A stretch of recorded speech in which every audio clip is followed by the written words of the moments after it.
Most founders think that capturing cinematic content is a long, strenuous, and pretty much pointless procedure because either they have to hire an entire content team or they have to spend years and years of their time actually learning how to do it themselves. And this is why so many founders never actually end up doing it, and it leads to such a loss in the connection between them and their audience. Because cinematic visuals really help on another level to connect you and your audience together, and it really has the potential to emotionally move someone. And the reality is that capturing and documenting your journey in a cinematic way does not have to be that complicated. And to help with this, in this video, I'm going to be breaking down a 5-pillar structure that I've designed to help you go from absolute beginner and not understanding anything about how to use the current setup you have, whether that be a phone or a camera, to understanding how to use it and get cinematic footage out of it. Because let's be honest, your journey and your business deserves to have an impact on people, and a great way to do that is through cinematic visuals. So let's get into it. The first pillar I always look at covering is your camera settings, because let's be honest, if you don't even know how to use your phone or your camera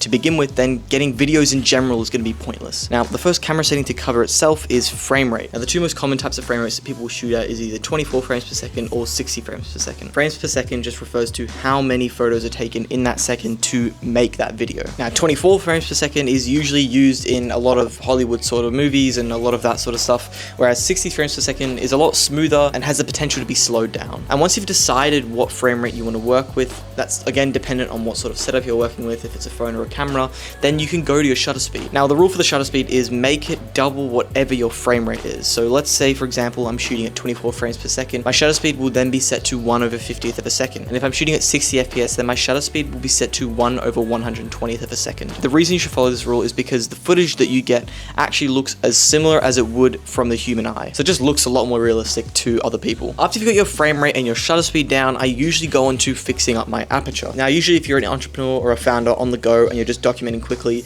I'd recommend just keeping your f-stop on the lowest it can be for your lens. Now, not only does a low f-stop create a really nice sense of depth in your shot and a really nice blurry background, but it also is great for shooting in low light. So if you've got certain conditions where you can't necessarily control the light too well and it's a bit darker, then keeping your f-stop as low as it can be will let in more light to your camera sensor. But apart from letting in more or less light, your aperture is also dictative over how much of your shot is in focus. For example, if I shot at something like f22, everything from all the way up front here to all the way in the back will be in focus. Whereas if I shot on something like f2.8, like this shot is now, you can see that only I'm in focus. And that's what helps create that depth. But there are times where you're shooting certain things and the lowest f-stop isn't the best option. Usually because the subject matter you're shooting is larger in width. So that results in your subject matter entirely not being in focus. Usually if this happens, I try to bump my f-stop up to like f6 or f8 and just see how that looks. And then once you've got all those three things down, then I go on to my ISO. And this is where I actually adjust for the brightness or the darkness of my shot. So again, if it's way too bright, I'll bring my ISO down. And if it's way too dark, I'll bring my ISO up. Usually a base rule to follow is if you're shooting in the day,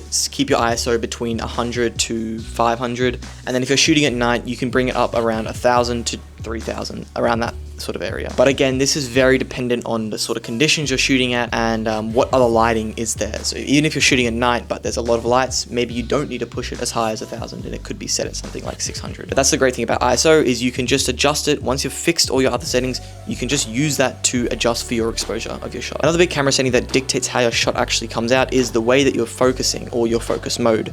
There are two main types of focus modes that people cover, which is manual focus and autofocus. 95% of the time, I'll recommend staying on autofocus. This just allows the camera to do the work. Pretty much you can just leave it on that. And especially if you're shooting by yourself, documenting your own business or your own journey, it's really hard to manually focus your shots. It's even harder if you're shooting at a really low f-stop like f2.8 because there's so much of a higher chance of your subject matter going in and out of your focus. But manual focus can be helpful at certain times when you want specific things to be in focus in your shot and maybe your autofocus on your camera just isn't picking that up specifically. The next pillar to run over is your camera movement. Now, there's a lot of different ways to go about this. Obviously, you have movement itself like panning, tilting, and zooming, but you also have static shots. And since again, you're usually going to be filming this solo, documenting your journey by yourself, creating movement whilst you're filming can be quite difficult. So a lot of the time your shots will be static, but that's not necessarily a bad thing. I think static shots are really powerful in the sense that they allow whatever the subject matter is doing or whatever you are doing to really breathe and accentuate that movement specifically, which again will pull focus to you specifically in the shot, which, you know, is what you want. But if you do want some movement in your shot and you are shooting by yourself, a great way to do that is doing it in post-processing. So something like zooming, panning, or tilting can be adjusted for when you're editing, and that's the great thing about it. The next pillar is composition, and this is actually something a lot of people overlook when shooting. Most people will just whack their camera down wherever it looks alright and just hit record and then just leave it like that. But the problem is you're not properly taking into account the framing of the shot, and if you compare a beginner's shots to something like a Hollywood movie or something you'd see in a cinema, the main difference I notice is the framing. That's what will genuinely psychologically make the viewer more engaged in the shot and make it look way more professional and cinematic. However, you do not need to overcomplicate this. There's very few basic guides that you can follow that will instantly level up your framing. Something like the rule of thirds, the golden ratio, symmetry, or leading lines are all pretty basic composition guides that you can follow that will instantly level up your shot. For example, even this shot, I'm positioned on the left third of the frame and I'm following a rule of thirds guide. So I highly recommend taking that little 1 to 2 minutes right before you start shooting to really think about how you want to compose this shot. I know it can be difficult when you're on the run and you're just documenting quickly, but just spending that extra little minute before you start shooting to think, how can I compose this in a way that genuinely makes it look more cinematic than it would have before? The last two pillars are what's talked about the most and the biggest ones. First one being lighting. Now with lighting, there are two types of lighting that we usually color, which is artificial lighting and natural lighting. Now obviously natural lighting is a lot harder to customize and adapt to your shot itself, but as a beginner it's way easier to use because it doesn't require any crazy setup beforehand.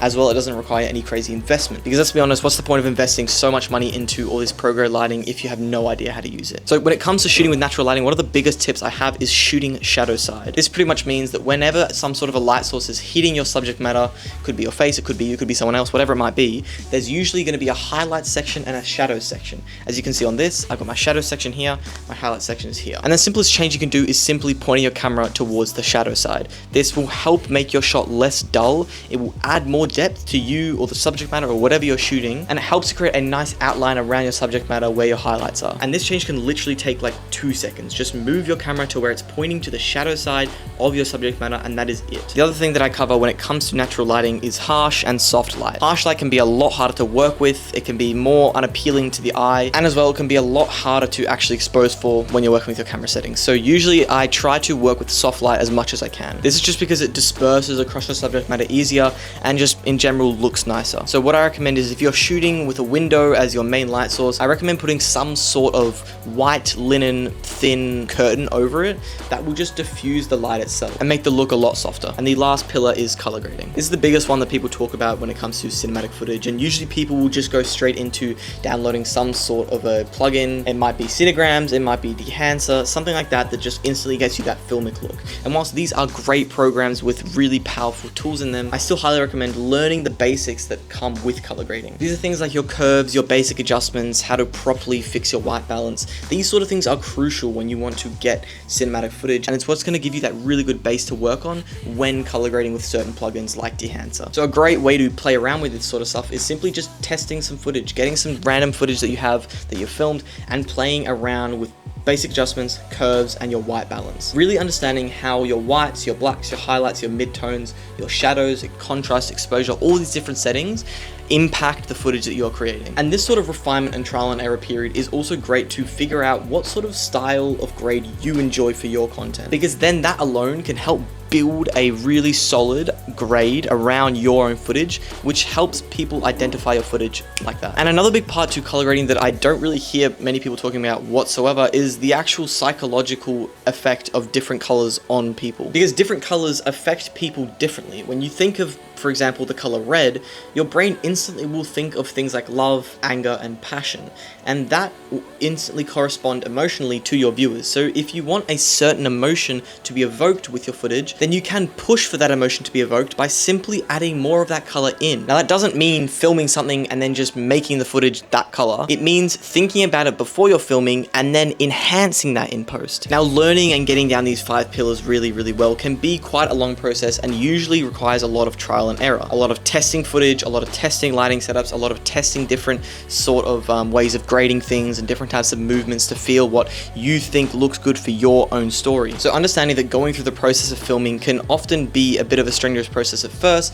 but then becomes way easier because you become so used to what you're doing, you understand the process of it, and you just become smoother and quicker at it. However, if you don't want to go through all that process of trial and error and figuring out what works for your brand, and you want a direct plan on how to level up your documentation documentation of your business or your journey, then down below there's a link where you can book a call with us and we will instantly level up your content cinematically and teach you how to use whatever setup you have to document your journey. Because again, your business deserves to have an impact and we are here to make that impact happen.